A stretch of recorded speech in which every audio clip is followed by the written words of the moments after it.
Hello everyone. Today in this video we will start chapter number 5 of class 10th NCERT maths, that is arithmetic progressions. Okay, this is very important and easy chapter of class 10th maths. So what is arithmetic progressions? Okay, arithmetic progressions क्या होता है जिसको आप short form में AP भी बोलते हैं. ठीक है, अरिथमेटिक प्रोग्रेशन या AP ये क्या होता है? देखिए मैं बिल्कुल एक एग्जाम्पल से स्टार्ट करती हूँ ताकि आप जल्दी इस चीज को कैच कर सके. अब देखिए मैं आपके सामने एक एग्जाम्पल लेती हूँ. यहाँ पर आपको कुछ नंबर्स दिख रहे हैं. ठीक है, ये नंबर्स हैं. ओके, एक हम ले लेते हैं यहाँ पर.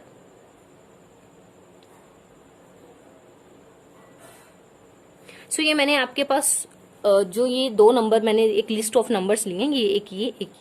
यहाँ पर आप देखिए 1 के बाद क्या है 2 के बाद 3 के बाद 4 एंड अप टू ये कॉन्टिन्यूसली चल रहा है.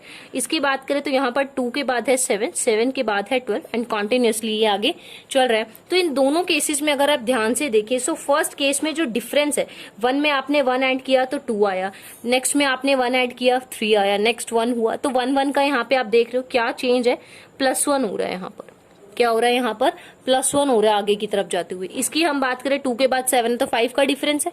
ठीक है, यहाँ पर 5 का डिफरेंस है, यहाँ से आप यहाँ जाएंगे तो 5 का डिफरेंस है. तो मैंने नोट किया यहाँ पर +5 होता चला जा रहा है. ठीक है, मैंने ये चीज यहाँ पर नोट की कि एक फिक्स्ड नंबर है, इसमें फिक्स्ड नंबर है 1 जो कि ऐड हो रहा है, और यहाँ पर एक फिक्स्ड नंबर है 5 जो ऐड हो रहा है. तो अरिथमेटिक प्रोग्रेशन कुछ भी नहीं है. अरिथमेटिक प्रोग्रेशन आपका लिस्ट ऑफ नंबर्स ही है.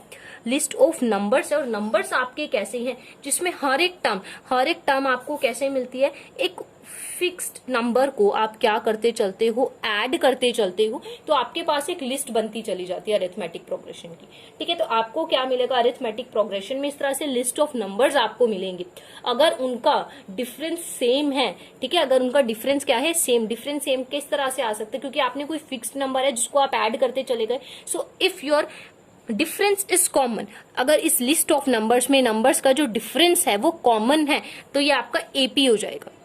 ओके, मैं दोबारा रिपीट कर रही हूं. अगर आपका डिफरेंस कैसा है, कॉमन डिफरेंस है. अगर आपके जो लिस्ट ऑफ नंबर्स हैं उनका डिफरेंस कैसा है, कॉमन डिफरेंस है, तो ये आपका एपी होगा. अदरवाइज ये एपी नहीं होगा. एक एग्जांपल ले लेते हैं. 1 3 9 12 14, ये मैंने लिस्ट ऑफ नंबर्स आपके सामने ली. ठीक है, यहाँ पर आप डिफरेंस देखिए, यहाँ से यहाँ डिफरेंस है 2 का, यहाँ से यहाँ डिफरेंस है आपके पास 6 का, यहाँ से यहाँ डिफरेंस है 3 and here is difference 2. So difference आपका कॉमन नहीं है. The difference is not common. Common difference को आप स्मॉल डी से डिनोट करते हैं एपी में. सो यहाँ पर आपका जो डी है, स्मॉल डी है, वो कॉमन नहीं है, तो ये आपका एपी नहीं होगा. ओके, सो ये आपका एपी नहीं होगा. तो सिंपली हम बोले तो अरिथमेटिक प्रोग्रेशंस क्या है, list of numbers having common difference. So this is your arithmetic progression, जिसको आप एपी भी बोल सकते हैं. अब हम स्टार्ट करते हैं. मैं आपको बताती चलती हूँ किस तरह से होता है एपी. एक जनरली जो हम फॉर्म लेकर चलते हैं, ओके, जनरली जो हम फॉर्म लेकर चलते हैं वो इस तरह से होती है. जनरल फॉर्म की अगर हम बात करें, सो सबसे पहले होगा ए, देन A+D, देन A+2D, और इस तरह से ये डी ऐड होता चला जाएगा लास्टली एक nth टर्म तक. ओके, लास्टली कहां तक चला जाएगा, nth टर्म तक. इस बात का क्या मतलब है यहाँ पर, अब ये एपी की जनरल फॉर्म किस तरह से है. सबसे पहले तो जो ये होगा इसको आप क्या बोलते हो, फर्स्ट टर्म आप इसको बोलोगे, ये आपकी होगी फर्स्ट टर्म. ओके, अब ये जो डी था यहाँ पर, ये आपका यहाँ पर अभी मैंने क्या बताया, ये कॉमन डिफरेंस है जिसको स्मॉल डी बोला जाता है. ओके, ये nth टर्म है. nth टर्म को आप लास्ट टर्म भी बोल सकते हैं. ठीक है, इसको क्या बोल सकते हैं आप, लास्ट टर्म भी बोल सकते हैं. अब देखिए जरा ध्यान से, आप इसको ऐसे कर लीजिए, या फिर सबसे पहले A1 होगी फर्स्ट टर्म. अब A और A1 एक ही बात है, उसमें कोई डिफरेंस नहीं है. सबसे फर्स्ट टर्म होगी A1, उसके बाद होगी A2, फिर होगी A3, फिर होगी A4. इस तरह से चलती जाएगी. जितनी भी नंबर्स आप लेंगे, लास्टली जाकर वो जो नंबर मान लेते हैं n नंबर्स हम ले रहे हैं, तो वो an तक चला जाएगा. ओके, इसको हम लास्ट टर्म बोलते हैं. इसको A1 को हम बोलते हैं फर्स्ट टर्म. A1 बोल लीजिए या A बोल लीजिए, वो आपका होता है फर्स्ट टर्म. जो डिफरेंस चलेगा इनकी सबके बीच में, टर्म्स के बीच में, होता है कॉमन डिफरेंस. अगर आप अब इन दोनों जनरल फॉर्म को देखें तो A को A1 लिखा जा सकता है. A2 को अगर आप तोड़ते हैं, 2 पार्ट्स में डिवाइड करते हैं, तो वो A+D बनेगा. A3 होगा A+2D, इस तरह से ये चलता जाएगा। अब रीजन भी क्या है इस चीज के पीछे, जो मैंने लिस्ट ऑफ नंबर्स आपको बोले अभी ये दिए ना, तो यहाँ पर ये A1 है, अगर आप ध्यान से समझ पाए। सो ये आपका A1 है। A2 लाने के लिए आपने इसमें जो डिफरेंस था 1 वो ऐड किया, तो आपके पास A2 आया। ठीक है, अब आपने थर्ड टर्म लेके आनी है, A3 लेके आनी है, तो आपको फर्स्ट टर्म में 2 टाइम ऐड करना पड़ेगा D, तब आपके पास A3 आएगा। तो यहाँ पर कंफ्यूज होने वाला कुछ भी पॉइंट नहीं है, जस्ट आप इतना ध्यान रखिए, इतना तो आपको भी पता है, काउंटिंग ऐसे ही चलती है 1 2 3 4 अप टू इन्फिनिटी। हमें नहीं पता, अगर वो बोलेगा 50 टर्म्स हो तो यहाँ A50 हो जाएगा, अगर यहाँ पर गिवन होगा 60 टर्म्स हो तो 60 हो जाएगा, A60 हो जाएगा। अब इनको लिखते कैसे है, फर्स्ट टर्म आपका A ही होता है, सेकेंड टर्म कैसे आएगी, फर्स्ट में जो डिफरेंस है उसको ऐड करके ही आएगी, सो A+D। A3 कैसे आएगी, फर्स्ट टर्म में 2 टाइम्स डिफरेंस ऐड करके। A4 कैसे आएगा, फर्स्ट टर्म में 3 टाइम्स डिफरेंस ऐड करके। सो ये आपके पास यहाँ पर AP की एक जनरल फॉर्म आपके पास आ जाती है। Okay, so this is the general form of an AP। अब इस AP की जनरल फॉर्म आपके पास आई गई है। अब इनको सोल्व कैसे करते हैं, देखिए जरा ध्यान से। अब मैं आपको एक छोटा सा एग्जाम्पल दे देती हूँ। यहाँ पर मैंने आपको एक एग्जाम्पल दिया कि A फर्स्ट टर्म आपको गिवन है यहाँ पर 10, ठीक है, और कॉमन डिफरेंस भी आपको गिवन है 10। सो आपको यहाँ पर टर्म्स बतानी है, ये 1 2 3 4 ये 4 टर्म्स आपको बताने हैं। तो आप कैसे बताओगे, आप लिखोगे A1 तो देखिए A ही होता है जो कि 10 है, फर्स्ट टर्म आ गई। A2 जो आपने मुझसे पूछा है वो मेरा होता है A+D। A यहाँ पर 10 है तो D भी 10 गिवन है, तो A2 हो जाएगी 20। A3 की मैं बात करूँ तो A3 मेरे पास होता है A+2D।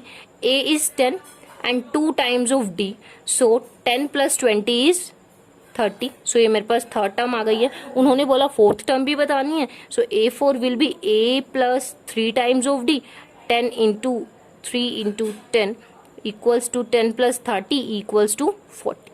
ओके, आप और इजी वे में कर सकते हैं। फोर्थ टर्म बतानी है तो इसको 2 पार्ट टूट गए, 1 एंड 3 कितना हो जाता है 4, A1 है ना, और 3 टाइम्स ऑफ D टोटल 4 हो गया, तो ये A4 होगी। तो इस तरह से आपको यहाँ पर क्वेश्चंस परफॉर्म करने हैं। ओके, ये एक जो एक्सरसाइज 5.1 है ना, उसमें इसी तरह के क्वेश्चंस है आपके। अब यहाँ पर हम बात करें, अगर आपकी एक्सरसाइज 5.1 की अगर हम बात करें, सो एक्सरसाइज इज 5.1।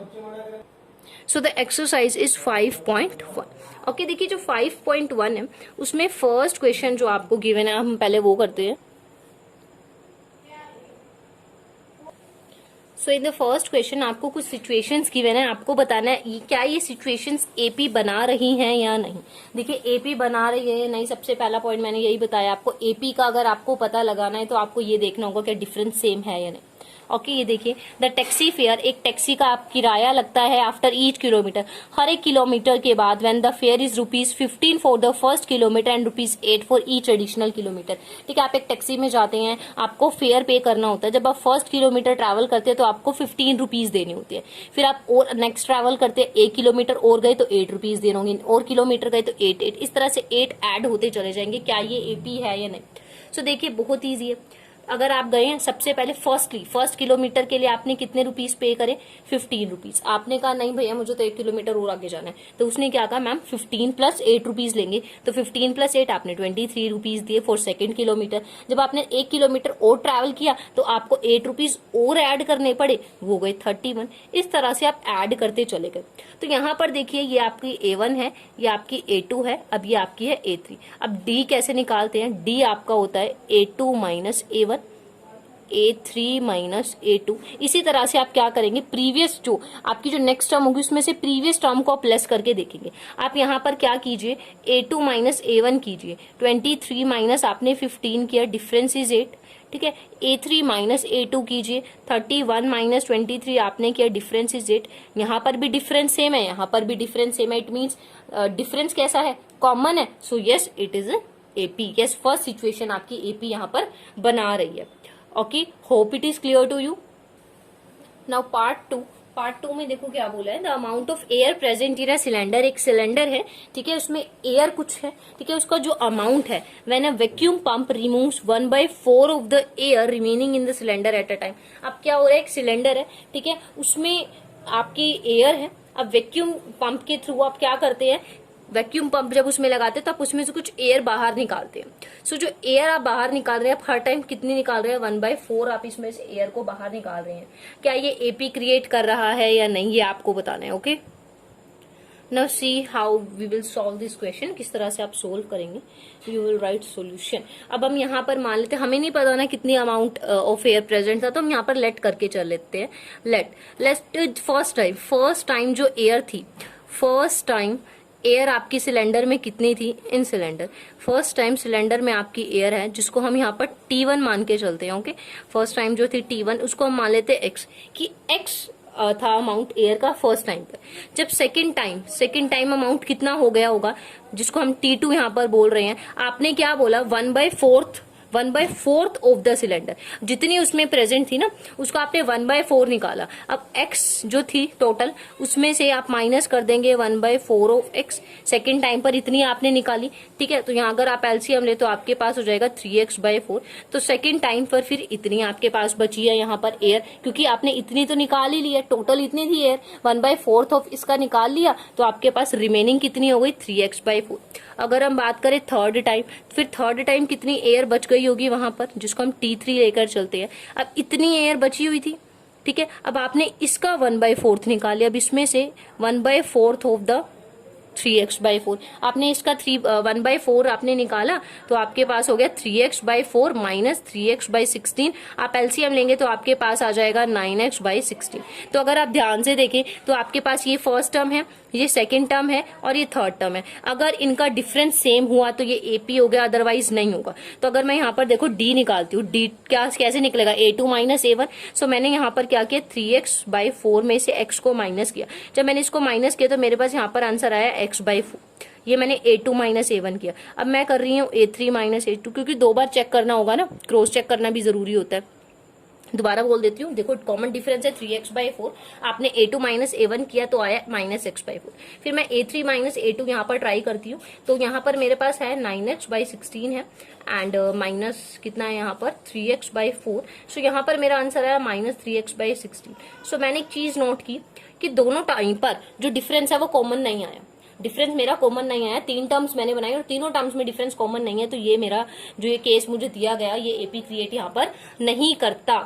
ओके, ये आपका AP क्रिएट यहाँ पर नहीं करता. देखिए क्वेश्चन जब हमने रीड किया ना, क्वेश्चन रीड करके तो ऐसा लग रहा था कि हाँ 1/4 थी तो हर टाइम निकल रही है तो डिफरेंस तो कॉमन होगा, बट ऐसा नहीं है. आप जब परफॉर्म करके देखेंगे तब आपको ये चीजें पता लगेंगी. Okay, now part 3, the cost of digging A well. एक वेल है, उसको डिग करने की जो कॉस्ट आपकी आती है आफ्टर एवरी मीटर, हर मीटर के बाद आपकी जो कॉस्ट है, ठीक है. When it cost ₹150 for first term, rises by 50 for each subsequent metre. देखिए स्टार्टिंग में 150 रुपीज आपके लगेंगे पर मीटर के, ठीक है. फर्स्ट टाइम आपने डिग किया तो 150 रुपीज आपने लिए 1 मीटर के. फिर उसके बाद जैसे जैसे 1 मीटर आप डीप जाते जा रहे हैं, डिग करते जा रहे हैं, तो 50-50 का क्या कर रहे हैं आप, एडिशन करते जा रहे हैं. तो वैसे पढ़ते ही क्लियर हो रहा है. ये भी है. देखिए सबसे पहले आपने 150 रुपीज पे किए फॉर 1 मीटर, उसके बाद 50 आपने ऐड किए, फिर आपने 200 पे किए, फिर उसने आपने 250 पे किए. इस तरह से आप चलते चले गए. तो डिफरेंस साफ दिख रहा है, 50-50 का डिफरेंस है. सो यस, यहाँ पर कॉमन डिफरेंस जो है वो सेम है, जो डिफरेंस है वो कॉमन है. So yes, it is an AP. Okay, ये पार्ट तो बहुत ही ईजी था. नाउ फोर्थ पार्ट है, the amount of money on the account in the account every year when 10,000 is deposited at compound interest at 8% per annum. ठीक है, आपने क्या किया, 10,000 रुपीज आपने सबमिट डिपॉजिट कराए अपने बैंक में 8% की कंपाउंड इंटरेस्ट के अकॉर्डिंग पर एनम है. तो आपको पता नहीं क्या सिचुएशन AP होगी या नहीं होगी. तो अब ये किस तरह से करेंगे, देखिए सबसे पहले मैंने यहाँ पर नोट किया, जो द फर्स्ट थिंग जो मैं यहाँ पर नोट करूंगी, प्रिंसिपल अमाउंट मेरा कितना था. प्रिंसिपल अमाउंट कितना है यहाँ पर, 10,000 रुपीज आप सबमिट करा के आए हैं, तो ₹10,000 इज द प्रिंसिपल अमाउंट. अगर हम रेट की बात करें तो हमें रेट बोला गया है कि 8% पर एनम के हिसाब से, 8% पर एनम.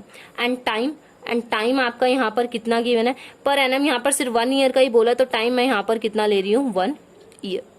ओके, अब यहाँ पर फर्स्टली तो जो आपने डिपॉजिट कराया 1 साल के लिए ना, उसके बाद ही तो ईयर है जो इंक्रीज होते चलेगा. मैंने फर्स्ट केस जो लिया है आपका, फर्स्ट केस मैंने लिया फॉर 1 ईयर. 1 ईयर के लिए मेरा अमाउंट क्या होगा, जब कंपाउंड इंटरेस्ट का वे हम लगाते हैं तो अमाउंट किस तरह हम निकालते हैं, उसका फॉर्मूला होता है P bracket 1 + R divide by 100. इसकी पावर होती है T होता है टाइम. ठीक है, अब यहाँ पर आप वैल्यूज डाल दीजिए, 10,000 1 + 8 डिवाइड बाई 100 पावर T. ठीक है, 10,000. अब यहाँ पर आप LCM लेंगे अंदर तो आपके पास हो जाएगा 108/100. पावर 1 ही थी तो 1 टाइम राइट किया, जीरो से जीरोस रिमूव हो जाएंगी। आपके पास यहाँ पर अमाउंट आ जाएगा ₹10,800 कि फर्स्ट ईयर में जब मैंने पैसा लगाया 10,000 तो कंपाउंड इंटरेस्ट के वे से अमाउंट जुड़ने के बाद, ठीक है, इंटरेस्ट जुड़ने के बाद मेरे पास इतना पैसा आ गया।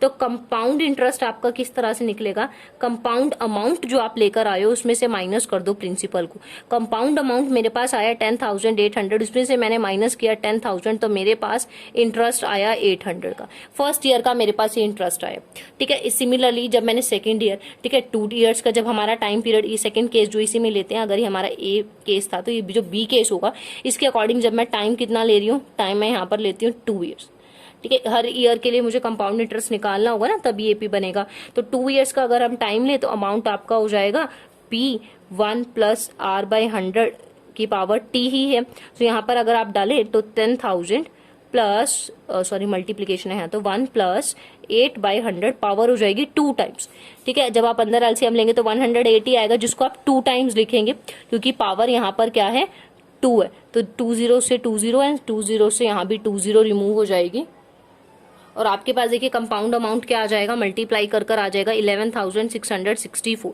सो यहाँ पर कंपाउंड इंटरेस्ट क्या होगा, सेम कंपाउंड अमाउंट में से प्रिंसिपल अमाउंट को माइनस कर दीजिए। कंपाउंड अमाउंट मेरे पास है 11,664, उसमें से मैं रुपीज माइनस कर दूंगी 10,000। सो मेरे पास यहाँ पर डिफरेंस आ गया 1664। अब एपी बनाना है एटलीस्ट 3 टर्म्स तो चाहिए, तो हमें एक और करना होगा सी पार्ट के लिए।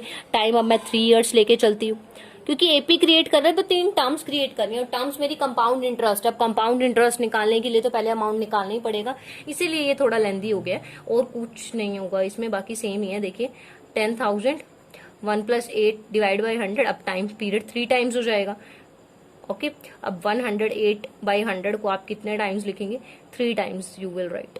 आपने यहाँ पर राइट किया 3 टाइम्स, जीरो से जीरो रिमूव हो जाएंगे। अब मल्टीप्लाई जब आप करेंगे एंड डिवाइड करेंगे you will get this amount, okay. आपके पास ये अमाउंट आ गया, आपका है कंपाउंड अमाउंट। कंपाउंड इंटरेस्ट निकालना है तो क्या हो जाएगा, कंपाउंड अमाउंट माइनस प्रिंसिपल।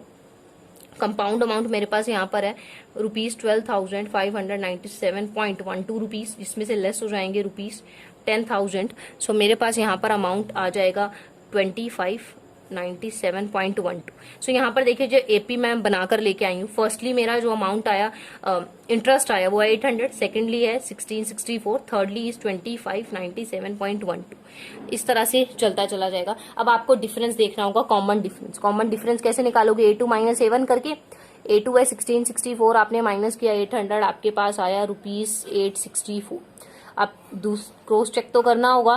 फिर सेकेंडली मैंने यहाँ पर इससे माइनस करके देखा किसको, 1664 को, तो मेरे पास जो डिफरेंस आया वो आया 930, जो कि सेम नहीं है। अब कॉमन डिफरेंस सेम नहीं है तो यहाँ पर ये एपी नहीं बनेगा, ओके। सो फोर्थ जो पार्ट है वहां वो एक एपी क्रिएट नहीं कर रहा। Hope it is clear to you.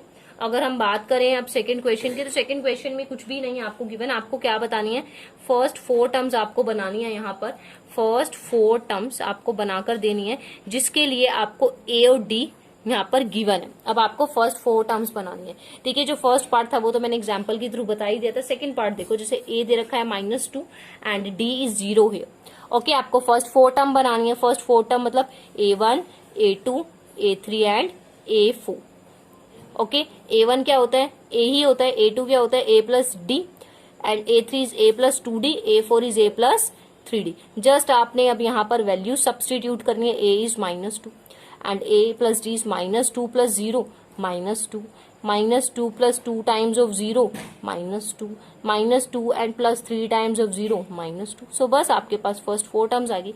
जो रिमेनिंग पार्ट्स हैं आप उसको इजीली सोल्व कर सकते हैं, बिकॉज कुछ भी नहीं करना, 4 टर्म्स आपको बतानी है, जस्ट आप इस तरह से लगाएंगे और हो जाएगा, okay. Now we will do question number 3। So यहाँ पर जो थर्ड क्वेश्चन आपको गिवन है उसमें आपको एपी गिवन है, आपको ए और डी बताना है। ए तो फर्स्ट टर्म ही होती है, फर्स्ट टर्म तो 3 है, सामने से ही मिल गई। डी कैसे निकालोगे, डी निकालोगे A2 माइनस A1 करके। A2 is 1 and A1 is 3, so answer is -2। ये आपका डी आ गया। सिमिलरली जो पार्ट 2 आपको गिवन है उसमें भी इसी तरह से कर सकते हो। ये 5.1 तो बहुत ईजी है, एक्चुअली चैप्टर ही बहुत ईजी है। एपी सीरीज इंटरेस्टिंग भी है एंड इम्पॉर्टेंट भी। फर्स्ट टर्म इज -5, ए आपको बताना है, और डी किस तरह से निकाल लोगे आप, a2 माइनस a1 करके निकाल लोगे। सो a2 इज -1, उसमें से आप माइनस करोगे फर्स्ट टर्म, -1 + 5 = 4। सो यहाँ पर आपकी डी आ गया 4। अब आप कहोगे मैम यहाँ पर 2 टाइम्स आपने डी क्यों नहीं निकाला, पहले तो आप a2 माइनस a1 करके भी कर रहे हो और a3 माइनस a2 2 टाइम्स आप देख रहे हो, बट यहाँ पर एक ही बार क्यों, क्योंकि वहां पर हमें चेक करना था कि ये एपी है या नहीं। या इस क्वेश्चन में तो पहले से गिवन है ये एपी है, एपी है तो कभी एपी बना ही कैसे होगा, जब डिफरेंस कॉमन होगा तभी बना होगा। तो इसीलिए जस्ट वन टाइम आप कीजिए, कोई प्रॉब्लम नहीं है। सो आप इसके जो पार्ट है आप उसको इजीली सोल्व कर सकते हैं। अब हम बात करते हैं फोर्थ क्वेश्चन की। जो फोर्थ क्वेश्चन है, फोर्थ क्वेश्चन में आपको क्या बोला है, 2, 4, 8 एंड 16 इसका ये फर्स्ट पार्ट है। जैसे इसमें आपको बोला पहले आपको चेक करना है क्या ये एपी है या नहीं। यू हैव टू चेक क्या ये एपी है या नहीं। अगर ये एपी है, अगर ये एपी है तो आपको यहाँ पर 4 टर्म्स इसकी बतानी है, नेक्स्ट 4 टर्म्स जो होंगी, ठीक है, इसकी जो नेक्स्ट 4 टर्म्स होगी वो आपको बतानी है। सबसे पहले तो यही चेक करना ना एपी है या नहीं। अगर एपी किस तरह से चेक करोगे, अगर डी कॉमन आ जाता है, ठीक है, सबसे पहले मैं डी ही चेक करती हूँ। यहाँ पर देखिए a2 माइनस a1 अगर मैं करूँ 4 माइनस 2 मेरे पास 2 है, a3 माइनस a2 करें तो 8 माइनस 4 4, डिफरेंस तो कॉमन नहीं आया, AP नहीं, अगर AP नहीं है तो 4 टर्म्स भी नहीं निकालेंगे हम, ठीक है। सेकेंड पार्ट की अगर हम बात करें 2 एंड 5/2, 3 एंड 7/2 इस तरह से आपको गिवन है, तो यहाँ पर चेक करो क्या ये AP है या नहीं। डी चेक करो, a2 minus a1 5/2 minus 2, LCM लीजिए 5 माइनस 4/2 तो 1/2 आ जाता है। ओके, सेकेंडली चेक करें 3 माइनस 5/2, सो ये आएगा 6 माइनस 5/2 1/2। यस, डिफरेंस देखिए कॉमन आ गया है, तो हाँ ये एपी है। Yes it is an AP, yes it is an AP. अगर ये एपी है तो बोला था ना नेक्स्ट 4 टर्म्स, 1 2 3 4 टर्म्स तो आपको गिवन, इट मीन्स आपको A5 बताना है, A6 बताना है, A7 एंड A8 बताना है। ओके, A5 क्या होगा, A + 4D, A6 is A + 5D, next is A + 6D, A + 7D। Just आप वैल्यूज डाल दीजिए। ए तो क्वेश्चन में दिख रहा है 2 है, ठीक है, 2 प्लस हो जाएगा 4 टाइम्स ऑफ डी, डी 1/2 चल रहा है तो 2 + 4 × 1/2 कितना हो जाएगा, 4 आ जाएगा यहाँ पर। नेक्स्ट आप करेंगे 2 + 5 टाइम्स ऑफ 1/2, सो यहाँ पर आपके पास कितना हो जाएगा, अगर आप यहाँ पर ऐड करेंगे तो 5/2 + 2, आप एलसीएम लेंगे देन यू विल गेट 9/2। यहाँ पर हो जाएगा 2 + 6 टाइम्स ऑफ 1/2, सो आपके पास हो जाएगा 4 एंड यहाँ पर हो जाएगा 5। ओके, नेक्स्टली क्या हो जाएगा 7 × 1/2, जब आप इसको ऐड करेंगे तो आपके पास हो जाएगा 11/2। तो इस तरह से आपके पास 4 टर्म्स आ जाएंगी। अब जो रिमेनिंग पार्ट्स है you can solve it yourself because they are very easy to solve. This was exercise 5.1 of chapter 5 of class 10th NCERT maths, and if you have any doubt you can ask in the comment section, and if you like my video please like, share and subscribe my YouTube channel. Thank you.